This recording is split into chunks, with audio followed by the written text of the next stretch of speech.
Welcome to the Relationship Revolutions podcast with Alan Watts, the Love Engineer.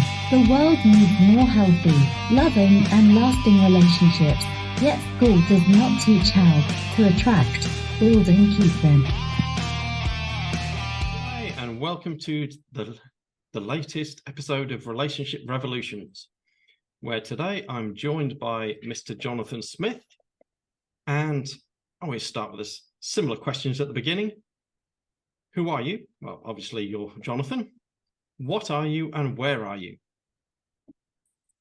What am I? Well, I'm in Evesham. I work from home. This is my home office in Warwickshire, England, and I run a networking business. That's sort of the key thing that keeps me busy, nearly pays the bills, and that is all about arranging a whole range of events so that we can bring people together to build their local communities and relationships. Excellent. And I detect it's not a Evesham accent that you have there. No, my parents are Brummies, but I didn't get their accent from them. They emigrated to Southern Africa. Well, they went backwards and forwards a few times, and eventually on one of their journeys down there, I was born. So I grew up in South Africa. And so you grew up there. Did you emigrate back over here when you'd grown up, or did when you were still a child, or at what point did you come back over? We did briefly did 2 years in the UK when I was 10, 11. My father came back. He was at Birmingham University. He got another degree. He was a teacher, and so he had a chance to come back to the UK with the family. So we did that. But I moved here, when I was early 20s, mainly because South Africa at the time was in the middle of which was still in the apartheid era, pre the revolution. And they were calling up foreign nationals to go and fight in their army, and I turned down the offer, and so they asked me to leave. If you don't want to fight for us, that would be a good reason to leave. So yeah.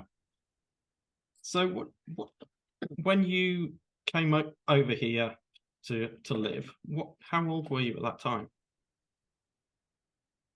I would have been 23, 24. That sort of young 20. So I'm guessing it's 23, 24. You've come over and your parents stayed back over in South Africa? Yep. Yeah, I was independent. I'd left home when I was about 19. I'd sort of worked and then been moved we lived on the coast, and I was moved up to Johannesburg for work. And so I'd been looking after myself. I just got married. So my wife's from England. So she came down with her parents. We had met and married, and so we had our first anniversary back in the UK. Excellent. So when you both came back over here, did you set up your own business straight away? No. Well, there's a yes and a no. In order to, again, at that time, it was difficult to take any funds out of South Africa. So I'd brought goods with me to sell. So I literally got on a bus or a train, went to London, walked around the department stores of London with sort of lovely woven South African goods and sold them. And did that for a little while, just keeping some cash going, but did end up, got a job with somebody there, which then led to me meeting a company based in Stratford-on-Avon, who offered me a job, which brought me to this area, where we bought our first home, and has sort of been in the area ever since. And it's kind of around that time when you were working for that company. I'm going to hazard a guess at Pink Connect, because that's what your email address used to be when we first met. No, long before then. It was a company called Troika, who don't exist in the UK. I think they have a business in Germany still. But if you're anywhere near Stratford, there's a an awards trophy manufacturing business called Special Effects. That's what they are now. Very successful business there. So I was with them for probably about a year, and then they had various challenges, and I was last in, first out, and that's when I started our first business. So doing basically what I was doing for them, but decided to do it for myself. How did you go from that into running, shall we say, one of the biggest local business networks in the area? Well, Talk Business, as is now known, is probably venture number 3. So we had a giftware and designer manufacturing business, which we based in Jewellery Quarter in Birmingham. Ran that for 10, 12 years. It paid the bills, did everything it could, but it never scaled. And so the challenge was, is our house always going to be a warehouse? And should I do something else? So opted to go then into financial services. So I joined an insurance company and eventually trained up to becoming a independent financial advisor. And again, that was probably another 12 or so year stint doing that. And then the financial crash of sort of 2008 put paid to the area of work I was in with that, and so the money stopped, and it was about that time that I started doing the networking, and that's what started then as the Stratford Business Forum. Yes, I remember those days well.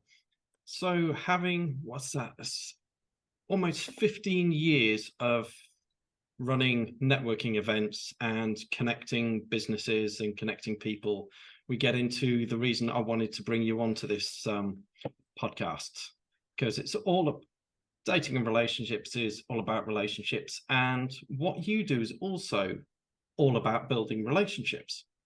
And I see so many similarities between the two, because young guys, a lot of them go out on a Friday night or whatever, or they certainly used to before the internet thing came along. They see a girl they want to meet, and they're very, very nervous.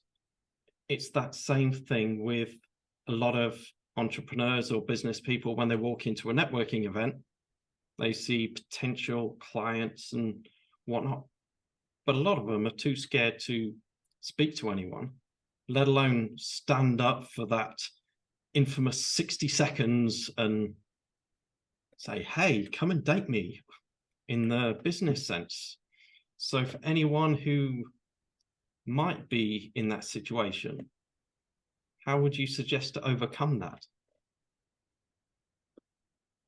Oh, well, the first thing is to realize that everyone there is in the same position. So they're all looking for new partners in that sense. And everyone's keen to meet you because they want to know who you know. Well, first of all, they want to see if you are someone they could sell something to. If that's always sort of the quick win, could you be a customer? The second quick win is, could you be a supplier? Because often people do go to events looking for local trusted suppliers. And then it's who knows who. I've always tried to sort of put out, if people want to meet someone, it's to ask the question, who knows who, rather than saying, I think you're going to be my customer. Say, don't even mention the fact that they might be your customer, but they might know someone who could. Because the whole thing that I find with this is, especially in the smaller groups where there's limited people in a room, or the current groups where it's people, everyone does a different role. Those people are there to remember you when the opportunity arises and somebody asks for a product or a service.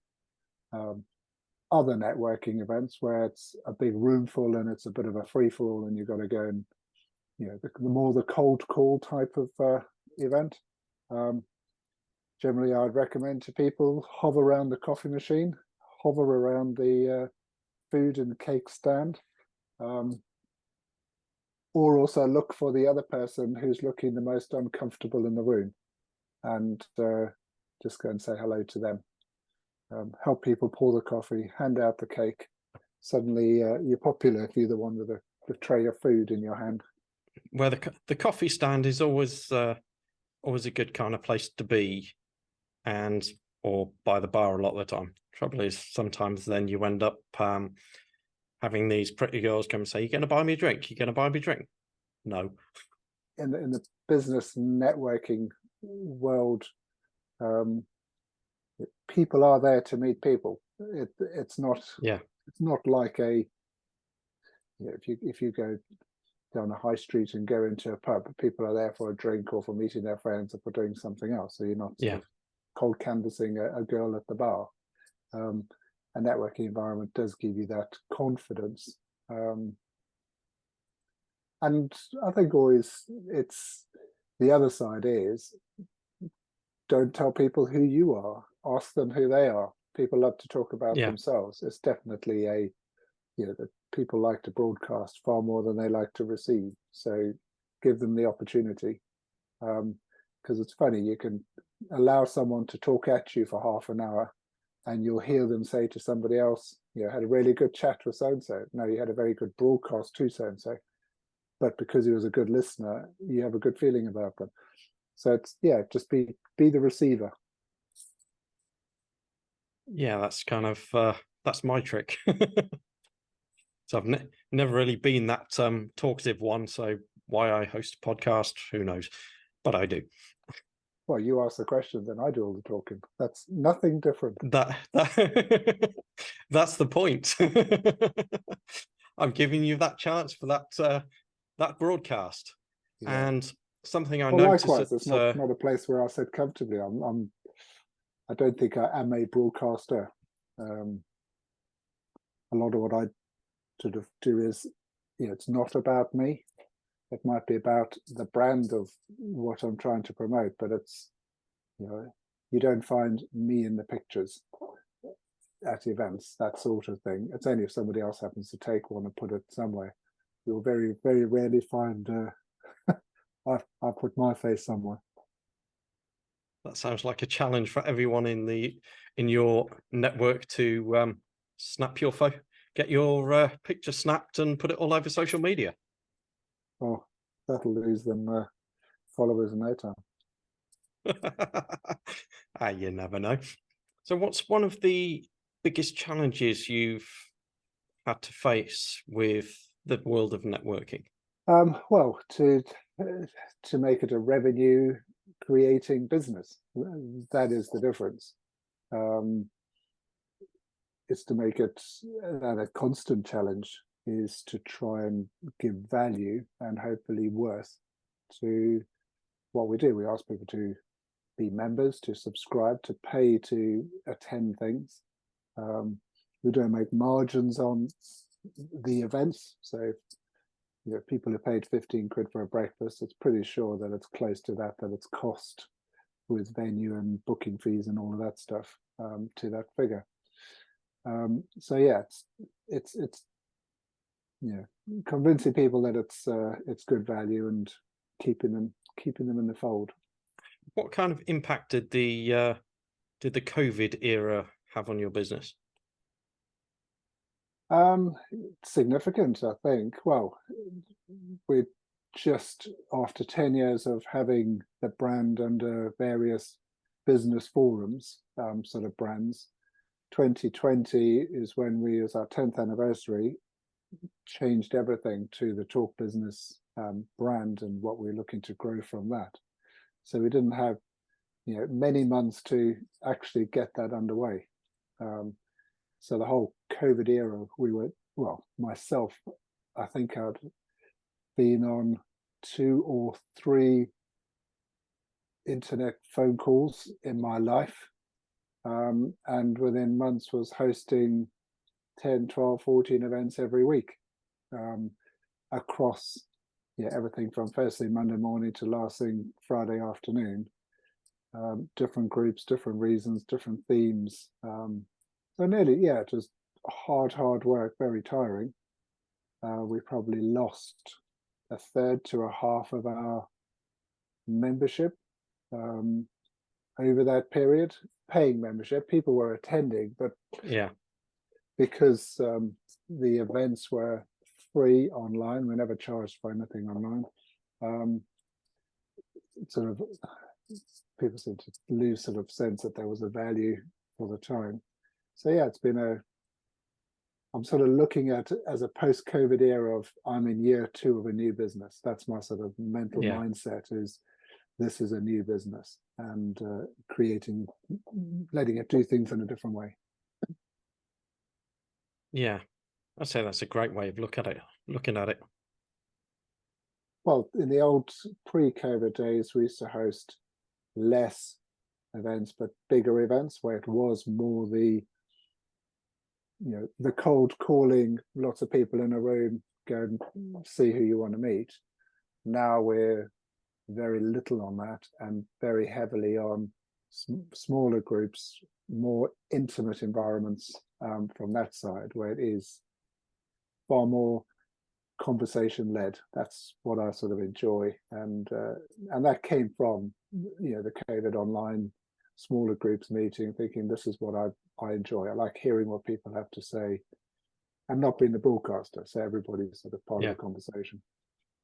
Yeah, because when it's a big group, you're limited to how many people you can meet and how many people you can connect with, let alone build a good relationship with.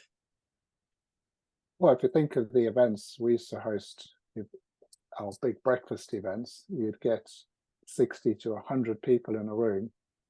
They'd have an opportunity to meet over coffee and a quick breakfast, and then would have to sit silently while they heard various speakers speak or panels discuss things. And then afterwards quickly see who else they could meet up with. And those events have their place. We still run a monthly open to all type event, but have changed it slightly, where there isn't that. The bulk of the time is for people to meet and greet each other, with a little bit of news and information in there. So again, change that so it becomes more, what I say is we help people start the conversation. We make that, trying to make the environment where people feel this is the environment for them to go and talk to a stranger and say hello. Yeah. One of the things I like about it compared to other networks is there isn't that high level of structure. Like, you've got to be here by a certain time, you've got to sit down by a certain time, you've got to make so many referrals a month, and you've got to do this and you've got to do that and you've got to do that. It's like, hang on a minute, I've got my own business to run. I don't want to run yours and pay ridiculous annual fees for the privilege. Yeah, I mean, some people, that's what drives them. I've been in that sort of environment where it's made it work for me, and it worked fine in the business I was in then.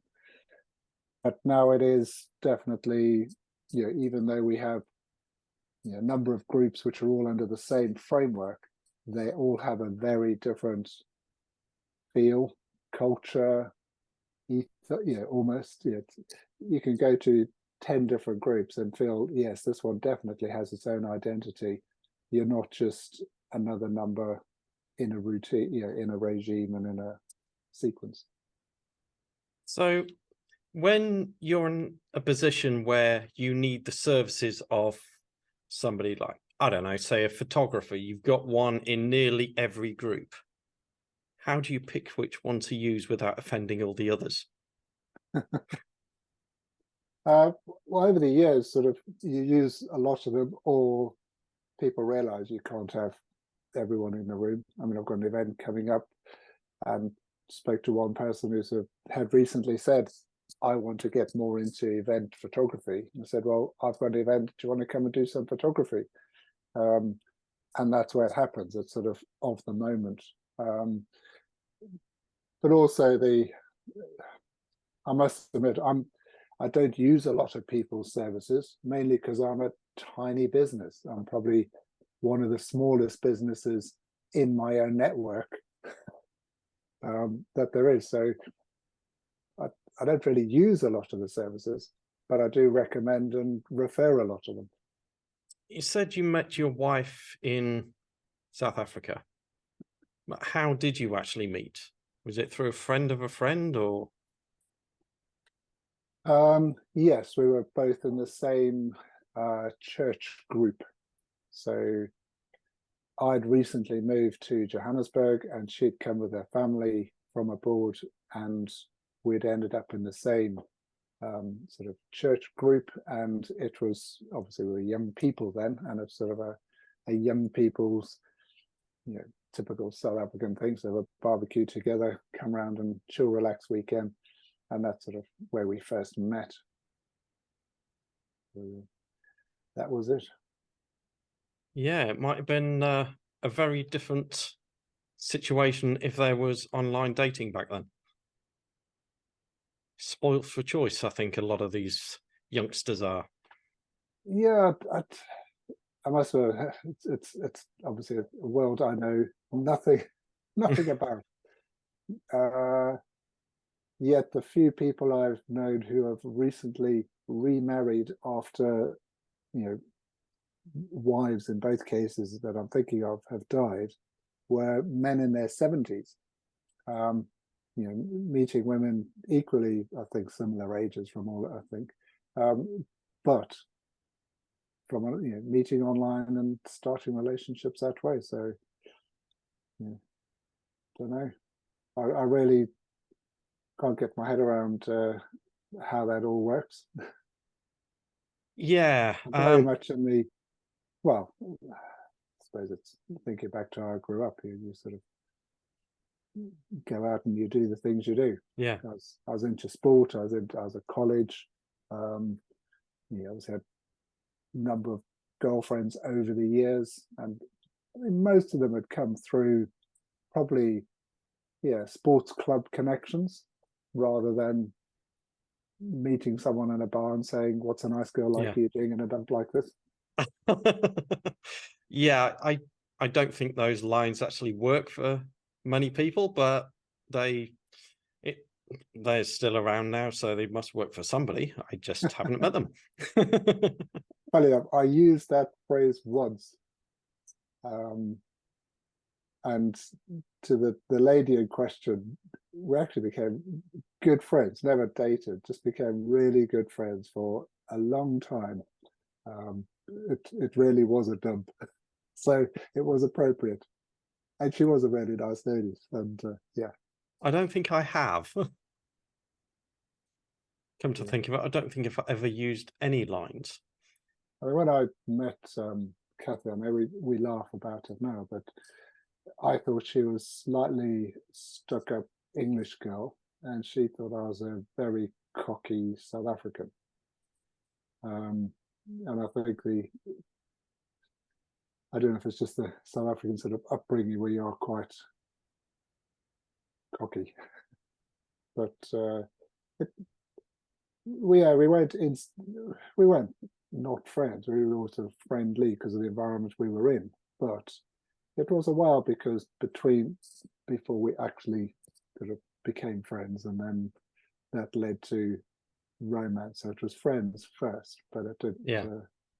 We were both new in each environment and resorting to what made us brave in that situation, I reckon. Yeah, almost like a internal self-defense mechanism or some kind of coping strategy. I don't have the phrase for it, but whatever, yeah.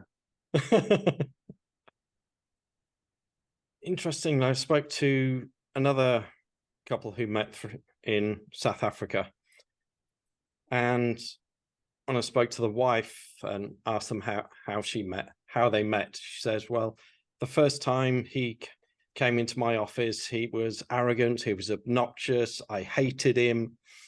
I couldn't wait for him to leave the office. And then at the end of that day, he turned around and said something along the lines of, are we going to bonk or what? And she's like, no, goodbye. And then the next time she saw him, she had this thing inside her that says, that's the man I'm going to marry. Wow. And they did.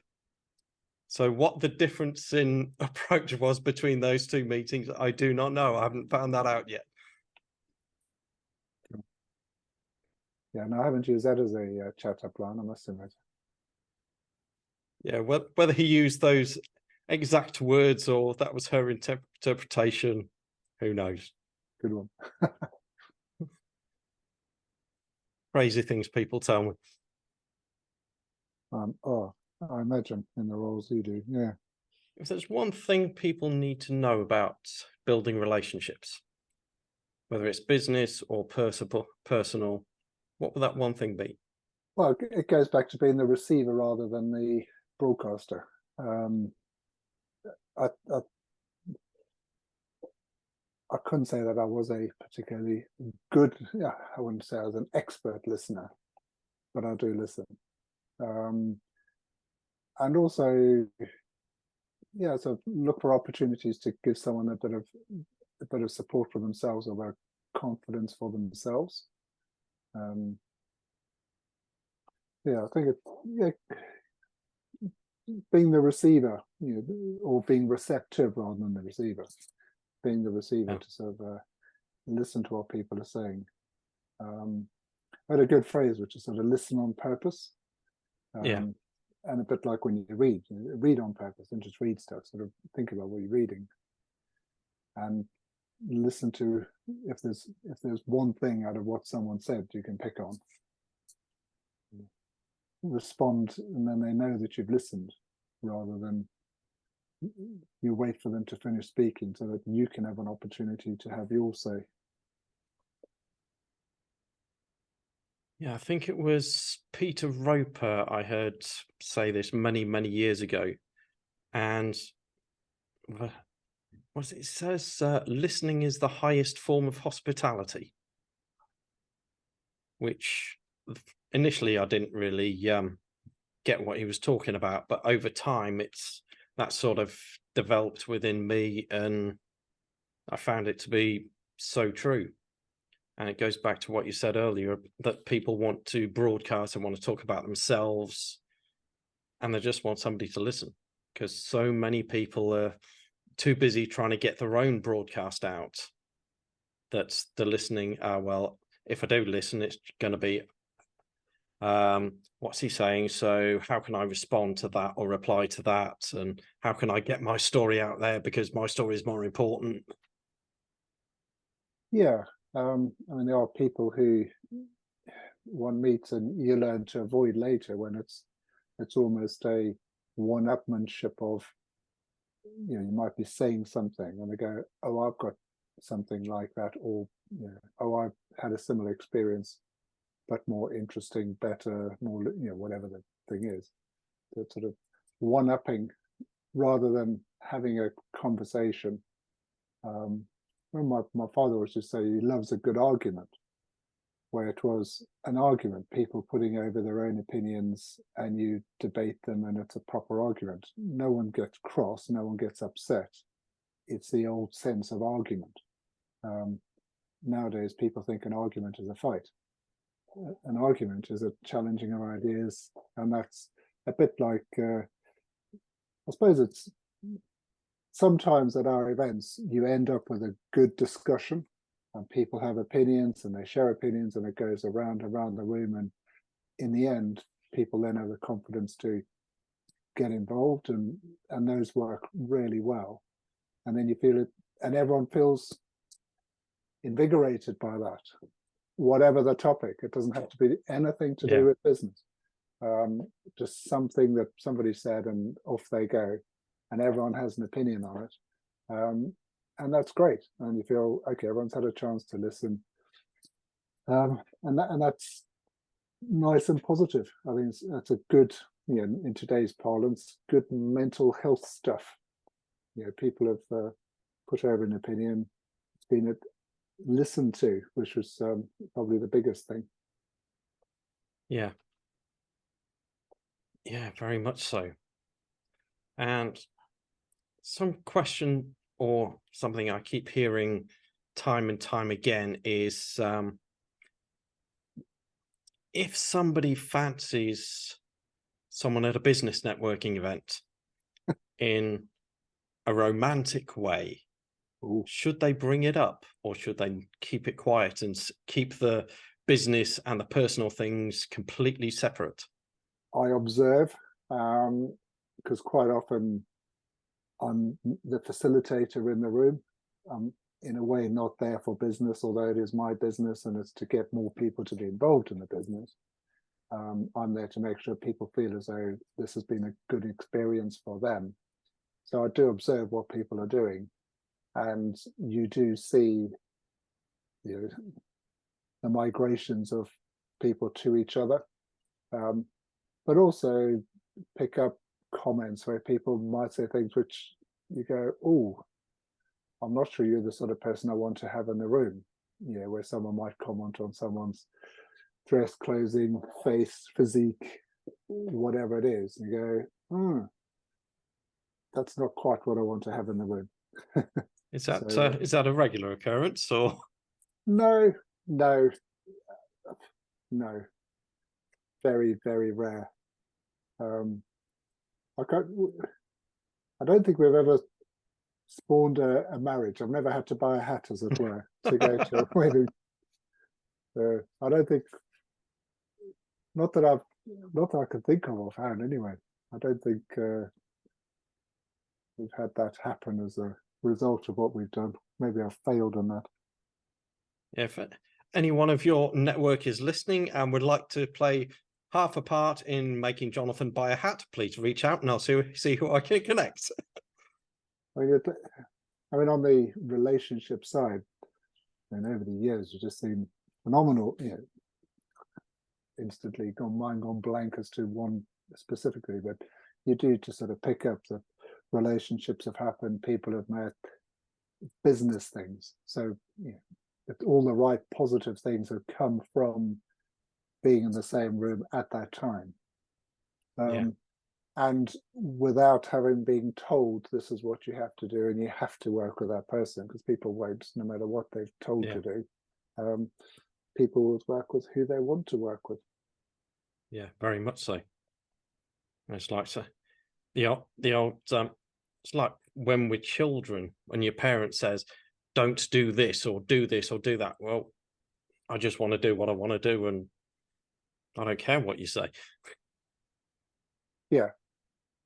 We're just big children. Yeah, no one there to give you a smack around the head.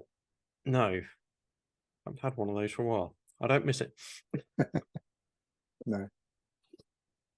I would probably suggest not starting that craze at business networking events.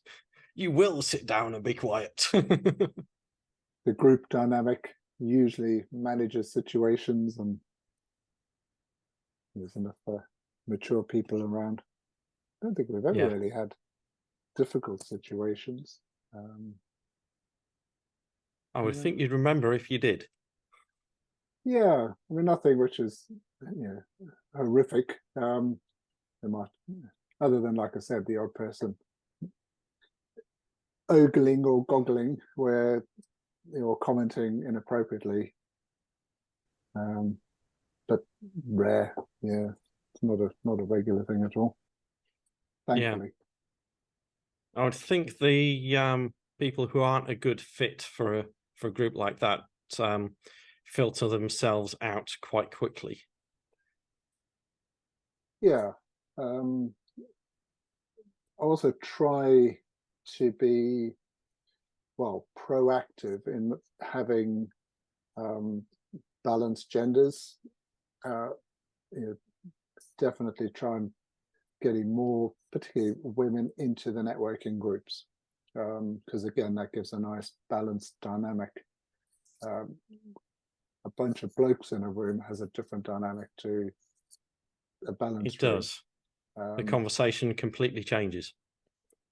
And I haven't been to an all-women event, but again, one understands and hears that that's a different dynamic. So it's we just started next Friday, I think, is our first women's event. Are you attending that one? I can't. And thankfully that's the reason. Because again, it was a debate, do we do one? And the format is very much how I like things to be done, and that was it, to keep the style, and that is the conversation. So it's a limited number, 18 people, one table, one conversation, with Q&A and interaction. So it's definitely a business event, not just sort of a girls get together or boys get together. Yeah. So that's the reason.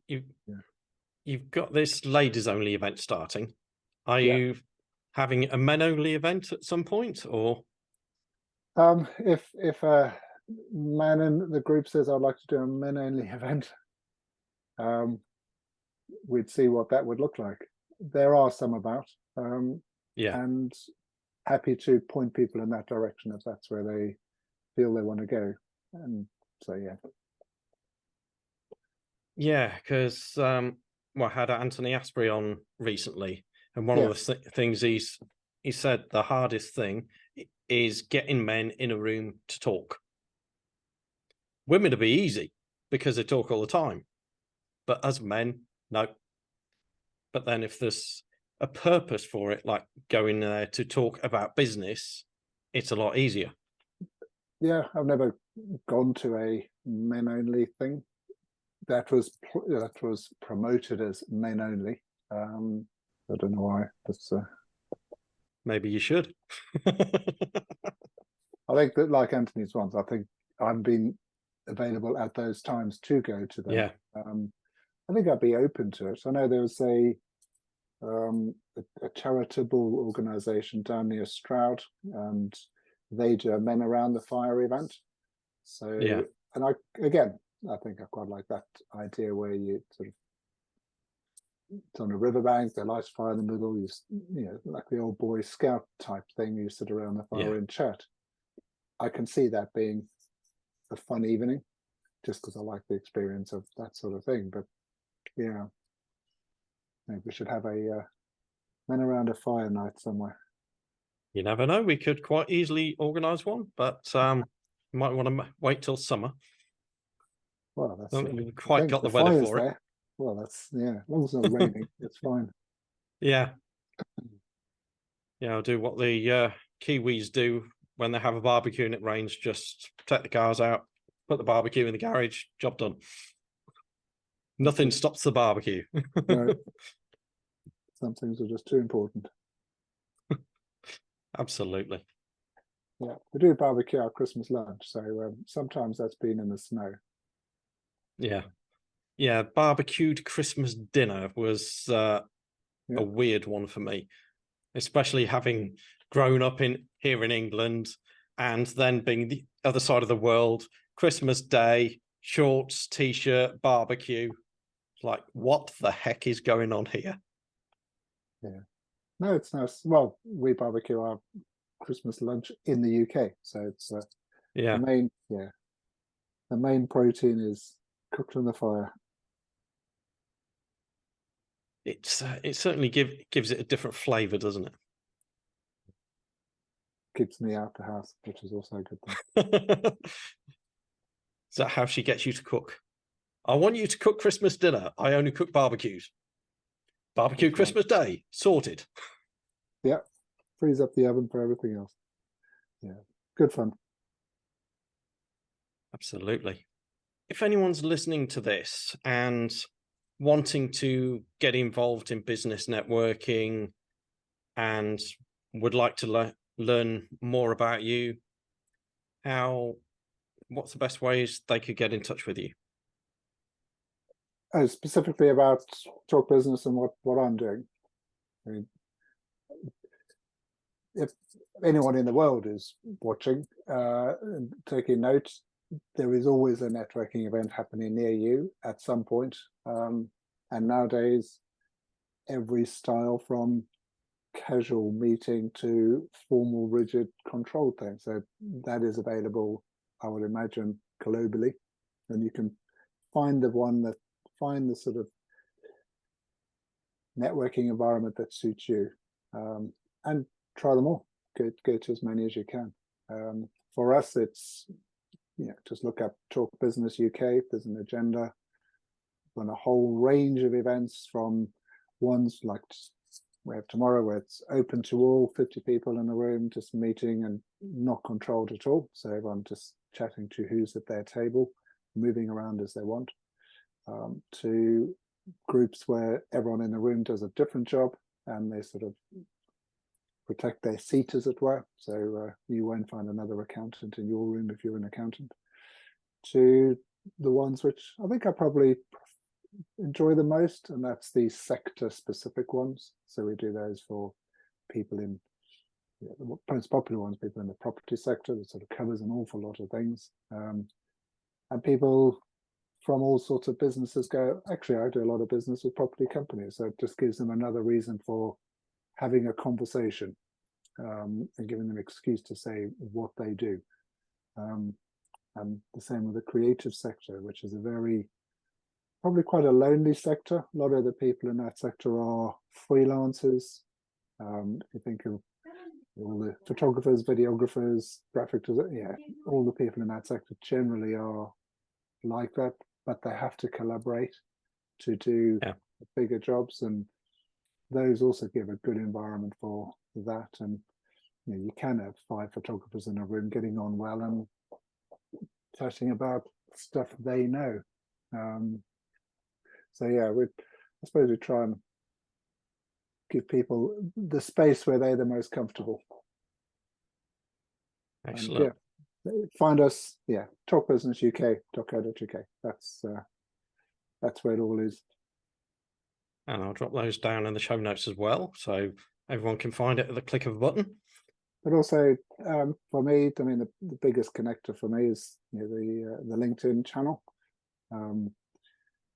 And regularly get inquiries. This person's in your network, can you connect me to them, or questions along those lines.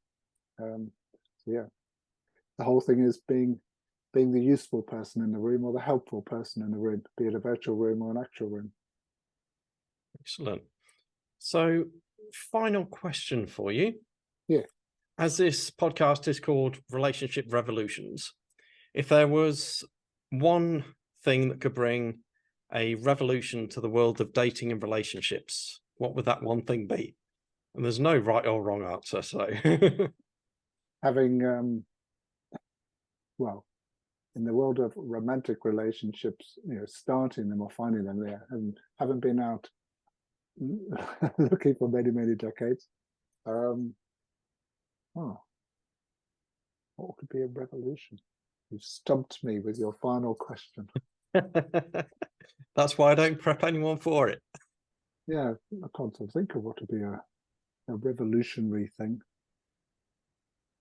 Staying married. Yeah, well, I've found the first 39 years have been the hardest.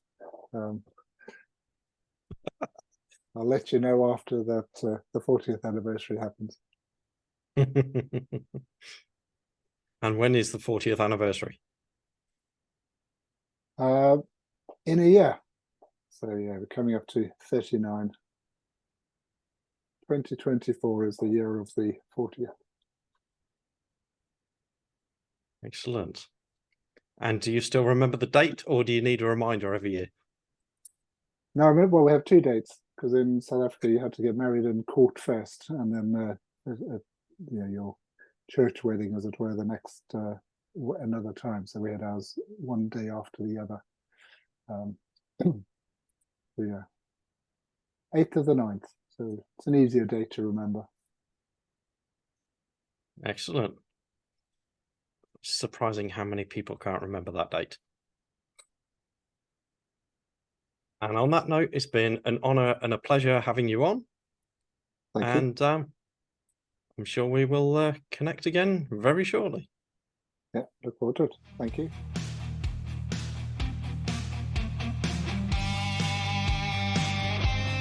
Thank you for listening to the Relationship Revolutions podcast with Alan Watts, the Love Engineer. If you found this episode useful, please like, subscribe and share.